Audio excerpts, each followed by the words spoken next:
Hello everyone and welcome to a GT Sport Nations Cup video. However, we're not going to just talk about GT Sport, although that's one of the big parts of this. It's more of an update video because, as you've probably seen, there's been a delay in some videos.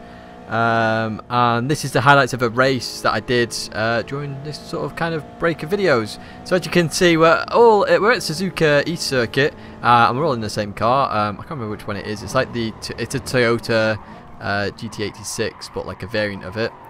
So it's very close. It's quite a slow car, but you've then really got to think about what you're going to do. So I started on pole, McLaren 6 in second place, and a few names you recognise on the left hand side. So let's talk about the channel first of all. Where the hell have some of the videos been? So as you saw, I've just uploaded the commentary, which and the highlights of that commentary as well. So that was 4 hours long. That took 6 days to upload. It wasn't that I wasn't making videos, but yeah, 6 days to upload that because my internet's slow. That is the reason why there's been sort of a delay with some of these videos. So if you wonder where they are, that's why. So obviously you're going to get this video and then a few more over the coming days. Now, as you are well aware, or may not be aware, my wheel broke. My T300 broke. I'm trying to sort it out with Thrustmaster. However, we'll see what happens with that. My G29, there's a dead zone in GT Sport and I can't fix it. It's well annoying. I can fix it on the PC a little bit. I'm going to get to that a little bit because somebody sent me a resistor to help with the dead zone. That helps on the PC more than it does on the PlayStation. I can't fix it on the PlayStation. And you know why? Because of the rubber block. So I'm going to talk about wheels because I have ordered the Fanatec CSL Elite wheel and pedals and the low cell brake as well. So I'll eventually do a review on that, but as I did with my G29 and T300, it won't be for a while. I like to use a wheel for a good few months before I do a review. Most reviewers use it for a little bit and then just explain it. I rather get the full use out of it, get a good feeling about it, what's the positives, what are the negatives. I'm also going to talk about my old wheels because I think I need to. As you see, I'm under pressure from GTBRP Ed at the moment. I'm thinking about saving fuel at this point in this race. The more fuel you save, you know, the less in the pit stops. But yeah, with the wheels, I'm gonna look at that. So, following on from that, where the hell are the BoP Tests? You're probably wondering next, because they're my most popular videos of late. I enjoyed doing them, and we also had the patch change. Now, fortunately, the patch, I don't know if Polyphony Digital are literally watching the thread I am making, but they only updated one car, and it was the last car we did, which was the NSX. They upped the power. So I said it felt like it was lacking power. Obviously it was. They upped the power. So what I'm going to do is, once I get my new wheel, because I've got that dead zone on the G29, I want to give all the cars a fair shot, basically. Now the only two cars that used the G29 were the Nissan GT3 and the NSX, and I think they were fine, but I want to give them a fair shot. So I'm going to wait until I get the Fanatec, and I'm getting the Fanatec on Tuesday, whatever the hell it is, 10th, is it? This month anyway. And then I'm going to retest the NSX, just see Ed is going to go for the move here, and I'm going to let him go as well, because I'm thinking about the long haul here. I know he's maxing out his engine rest. Look at the let off, free fuel. So I'm going to do the BoP Test when I get my Fanatec wheel.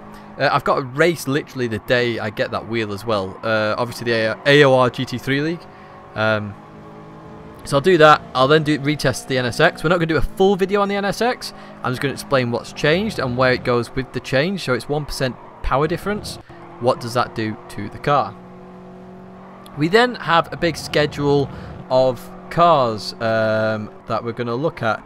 And what I'll probably do is I'll talk about the schedule at the end of this race because it's a highlight video, and I'll show you the schedule and then I can explain that a bit more. So just going on to the AOR GT3 League, as you see we're on lap 10, so I'm going to come in at this point even though I've got loads of fuel left on the old laps remaining, which is actually a mistake, believe it or not, and I nearly fell out Ed onto the old grass there, so I've been down a little bit.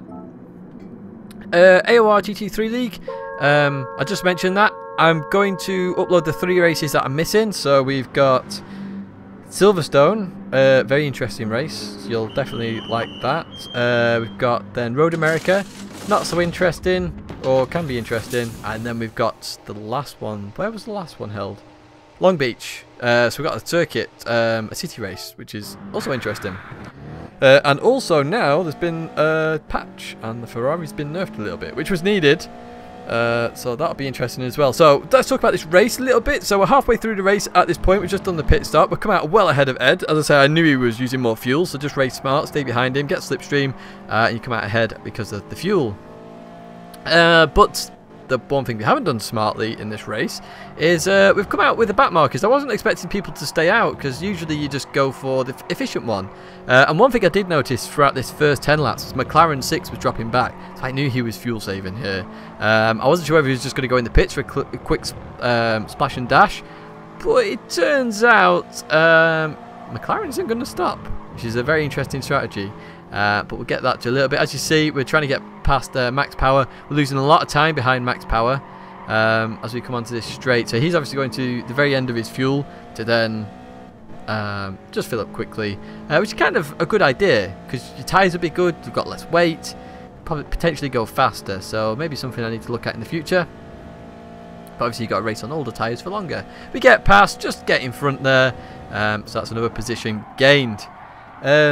Another video I keep banging on about that I've not released yet is the crash video. So Vernox has sent me quite a few crash clips, and I've actually got an absolute ton myself.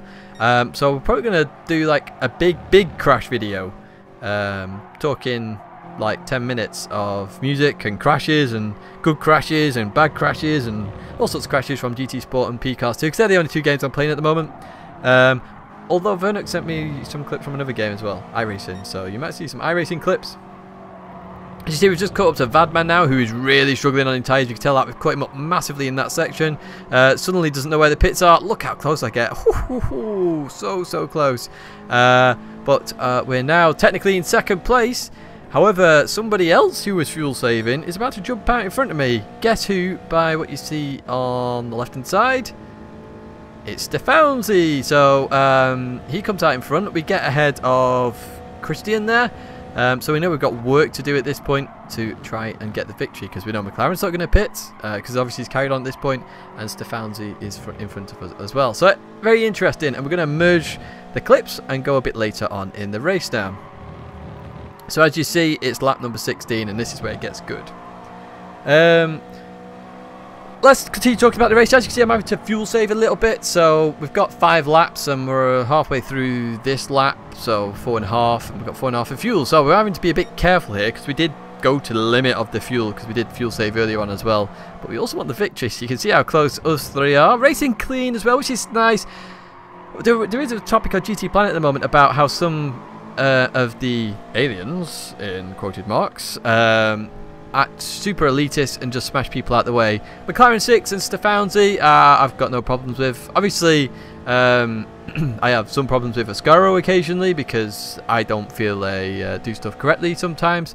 However, Stefanzi, fair enough, you know, I've raced him quite a few times, very clean racer.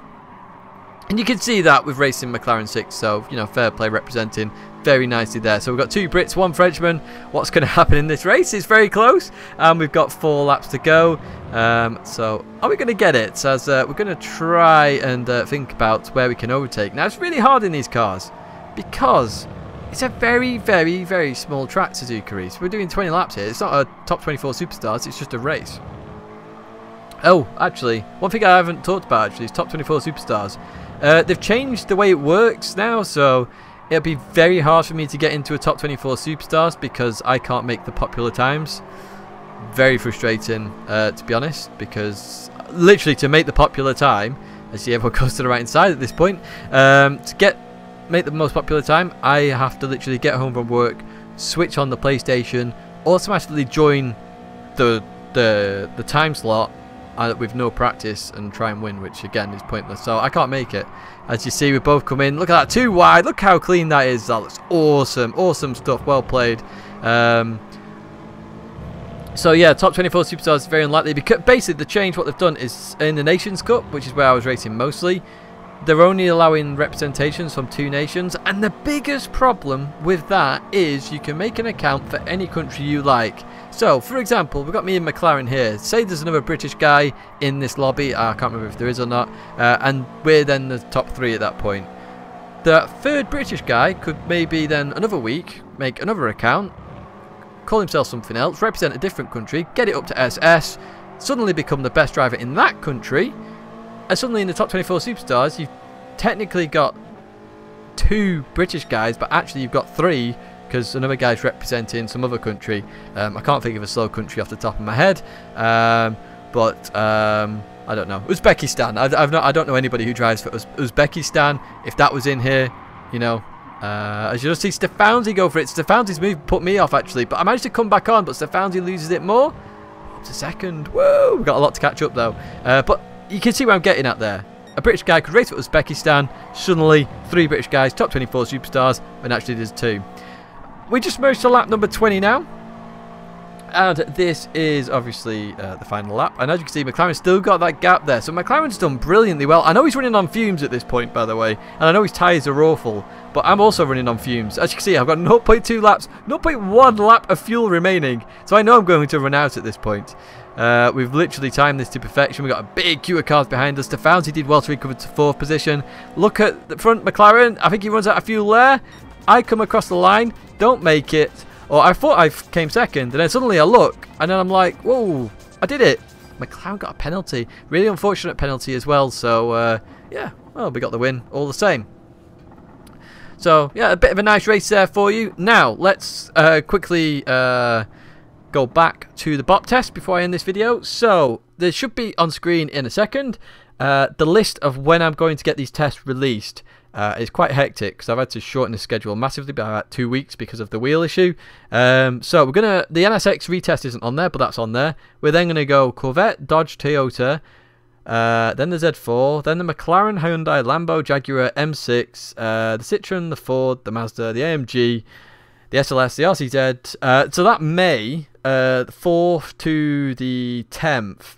I'm basically off from the 4th, which is why it's one every day, because I can do one every day. I'm off for like 3 weeks at that point in May, so that first week I'm not really doing that much. So 4th all the way to the 10th, I will get them out. And then what we'll do at the end is we'll review those cars and all the BoP tests, and then we'll decide what we need to do. And the nice thing with this NSX change, we can see what 1% power does to the times, which again will be interesting. That's it for now, anyway, from this video. Hope you enjoyed that video and update and everything else you might want to know. Any questions, leave them in the comments below. There's a few races coming up this week, as I say, that are highlights of previous races that have happened.